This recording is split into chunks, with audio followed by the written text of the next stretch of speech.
The moderators interrupted Donald Trump at least 13 times compared to the 2 times Hillary Clinton was called out during last week's town hall.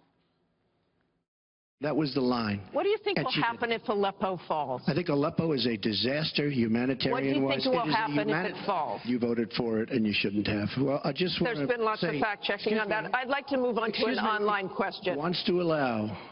And why did it morph into that? No, answer the question. Why do you still believe? Her? You I interrupt me all the time. Why don't you interrupt her? Would you please?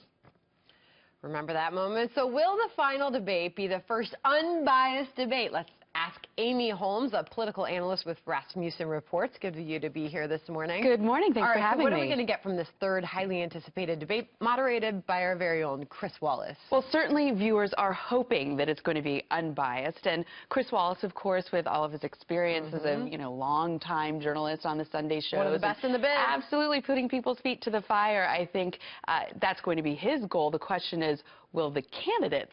It's a fair point, right? So he can substantive. ask the most substantive questions on the planet, but if the candidates choose to mudsling, well, that's out of his hands. As far as what the actual discussion will be, we've gotten some hints from Chris Wallace: debt and entitlements, immigration, the economy, the Supreme Court, foreign hotspots, and fitness to be president. Fitness to be president. I think that's an area where you might see the mud start flying between these two candidates. But I also want to call your attention to the fact that among likely voters at Rasmussen Reports, we found going into the first debate that 46% of likely voters expected the moderators to be biased in the direction of Hillary Clinton. Only 6% thought that moderators would be helping Donald Trump. And unfortunately, from some of those clips, the clip you just played with all those interruptions, I think unfortunately a lot of the voter skepticism was warranted. Yeah, and it is highly expected that Chris Wallace, one of the best questioners in the business, is going to challenge both of them when necessary. Ask the questions, and then, of course, the art of moderation is in the follow-up. If a follow-up is necessary, you do that. But in previous debates, most of those follow-up questions did go to Donald Trump.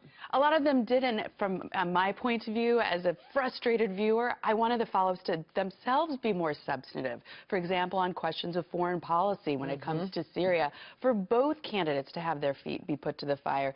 Syria, of course, is a humanitarian crisis, but it's also a geopolitical mess, and we didn't get a lot there.